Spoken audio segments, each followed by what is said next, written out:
Good morning, my dear students. Hope everyone is good and safe at home. So, till today we have finished four lessons from this course book. So, you can no longer reach me, said the sky. Okay, Piang, the forest man of India, the water place, and the giant mirrors of Roj Khan. So, I hope you have understood the lessons with the same spirit. So, today I am going to tell the next lesson, that is waiting for the battle. So, before this, some activities. Before going to start the lesson, here let's warm up our activity, warm up our mind. Look at the picture and discuss the following in class. What is the profession of the persons in the picture? So, by seeing this one, you can imagine that these persons are soldiers. Where are they? So, they are on the field. Field in the sense, not that farmers' fields, field in the sense they are on the battlefield. Okay, work. How do they think they got there injured? So now, by seeing this picture, we can imagine that they are got injured and their hands were tied. Okay, so we think that they came from the battle. How often do you think that they got to see their families? So you may imagine that in a year, how many days or in how many times they are going to meet their family. What is the purpose behind their operations? So we can guess that the purpose of behind this operation is to save the country and to save the property of the nation. Do they have any personal ammunition with their enemies? Okay, can issue be solved with the violence alone? So it's a big matter. So let's see what is next. What are the peaceful method to deal with the differences? So there is no, only fighting is not the solution. So the author is saying maybe having some other solutions also to find out this deal. Read this extract from the Stephen Cohen's Wars novel, The Red Braid of the Courage, which talks about the 18 years old Private Henry Fleming and explores the contrasting idea of the bravery and the self preservation. So, the cold passed slowly from the earth and the lifted down revealed an army sketched across the hills resting. As the hillside changed from the brown to green, the army awaked began to tremble with eagerness at the talk of battles. A river yellow colored cured at the army feet. At night, when the stream had become a sorrowful blackness, one could see across it is red, eyes like glow, and enemies campfired in the distance hills. So it was a time of cold, and it is getting passed slowly, and uh, the army people were waiting for the fight. Okay, so they were in the green dress, so they awaked, and they just in the night also they were working on the battlefield. Once a certain tall soldier went to wash the shirt, he came rushing back from the broke waves, his shirts like flag. He was breathless with the tale he had heard from the good friend. So one day what happened, a soldier went to wash his shirt and just he came with a rash rushing and broke waves t-shirts like flag. He was breathless with the tale he had heard from the good friend. We are going to move tomorrow, sure, he said importantly, we are going up along the river across and come around behind them. So that person soldier came by rushing and said the things to all the good news. Tomorrow we are going to move to river. Means we are going from this place to that next place. To his listeners, he told a loud and careful story of the very smooth battle plan. When he had finished, the blue clothing men scattered into small arguing group. That this matter came in the group and soldiers started arguing with that. It's lie, that's all it is. A thundering lie, said the another soldier loudly. I don't believe that. I don't believe the old army is ever going to move. I have seen ready to go 8 times in the last 2 weeks and we haven't moved. So next soldier says, yeah, whatever you are telling that is lie, because in the last 2 weeks we had been listening the same things, but we haven't moved at all. So here the cold passed slowly from the earth, and the lifting down revealed an army structured across hills, resting as the hillside changed from brown to green. The army awakened and began to trouble with eagerness at the talk of battle. A river, yellow colored, flowed at the army feet. At night, when the stream had become the sorrowful blackness, one could see across it the red ice like glow and enemies' campfire in the distant hill. Once a certain tall soldier went to wash a shirt.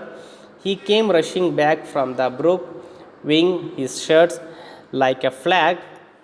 He was breathless and with a tale he had heard from the good friend. We are going to move tomorrow, sure, he said importantly. We are going up along the river across and came around behind them. In his listeners, he told a loud and careful story of the very smooth battle plan. When he had finished, the blue clothed men scattered in the small arguing group. It is lie. That's all it in. A thunder lie, said the another soldiers loudly. I don't believe the old army is ever going to move. Okay?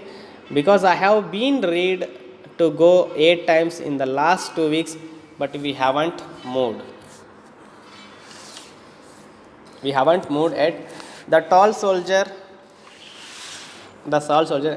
emphatically defended the trust of the story. He himself had introduced an argument ensured between the two.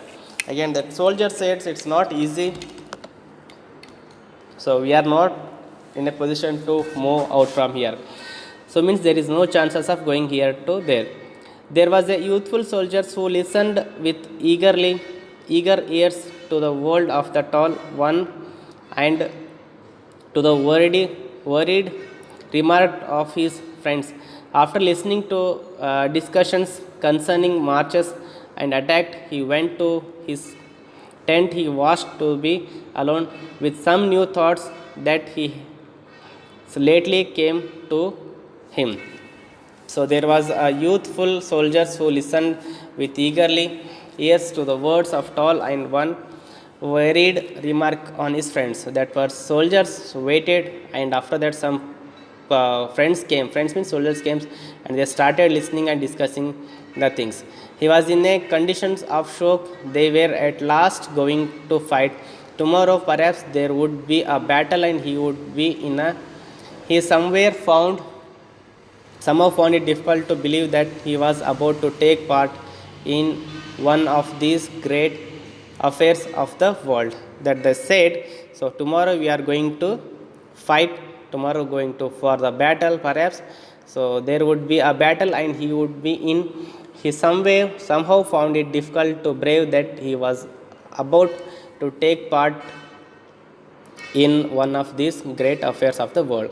He had, of course, dreamed a battle of his life, of uncertain and bloody fight that had excited him with the vastness of the fire in the dreams.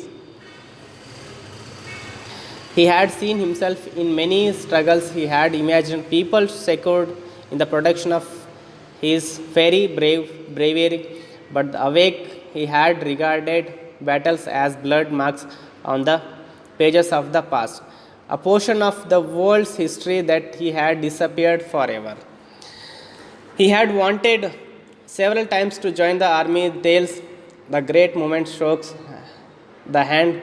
There seemed to be a much glory in them. He had read the march advice battles and he had wanted to see it all.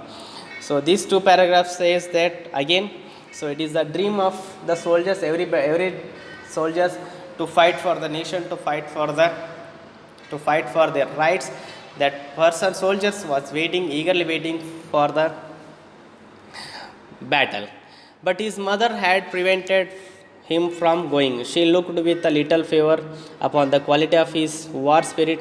She gave him hundreds of reasons why he was more important on the farm than on the field of battle. So a soldier was stopped by the mother and prevented for going. She looked with a little favor of the quality of his war spirit.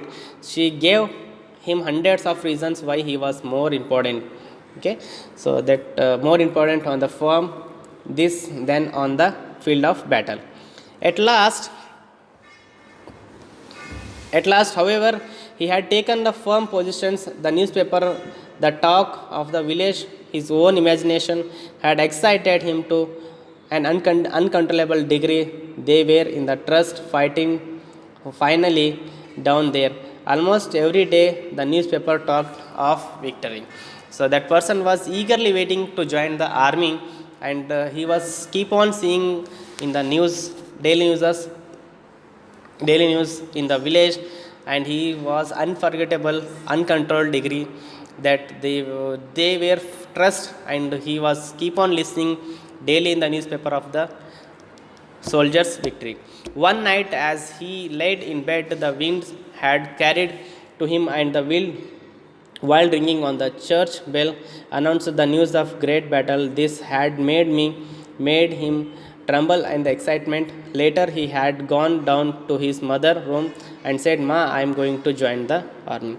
So one day he was sitting, one day night on when he laid on his bed, and just he saw the bell ringing on the church, and suddenly he got a surprise that somewhere it is exciting me that so one day if I fight for and if I die for my countries also, so I may be getting this much of the noise in the villages. And as soon as as soon as listening this word and thinking in his mind, he just went to mother's room and said, Mom, means I am going to join the army." "Henry, don't you be fool," his mother had replied. She had then covered her face with the blankets. There was an end of to the matter for that night. So as soon as he went to his mother, said that his mother scolded him and told, so don't behave like a foolish. So it's not the matter of covering. It's not matter of the to speak now. You are too old. By saying this one, her mother covered her face with the blankets, and that matter ended there only. Okay. So nevertheless, the next morning he had gone to the town nearby and joined the regiment town that was forming there. "My, I have joined," he said to her hesitantly as she milked a cow in the evening. There was a short silence. "The Lord will be done, Henry," she had finally replied, and had then continued to milk the cow. So next morning he went to the place, and he joined the army and the camp. And by coming, he said to his mother, "Mom, today I have done something good. Today I joined the things." And her mother was taking mother was milked the cow, and as soon as she heard the news, she turned that side and started doing her work. So one night, I'll just read once again. One night as he laid in the bed, the winds had carried to him, and the wind while ringing on the church bell announced the news of great battle. This had made him tremble the excitement. Later he had gone down to his mother's room and said, "Ma, I am going to join the army." "Henry, don't you be fool," his mother and had replied. She had then covered her face with the blankets. There was an end of end to the matter on that day. Nevertheless, the next morning he had gone to town nearby and had joined the regiment that was forming there. Ma, I have joined, he said to his hesitatingly as she milked a cow in the evening. There was a short silence. The Lord's will be done. Henry, she had finally replied and had then continued to milk the cow. So, students, this is a very beautiful lesson. Okay, so in the next class, we are going to continue the things. So, thank you so much for being listened. So, take care. See you soon.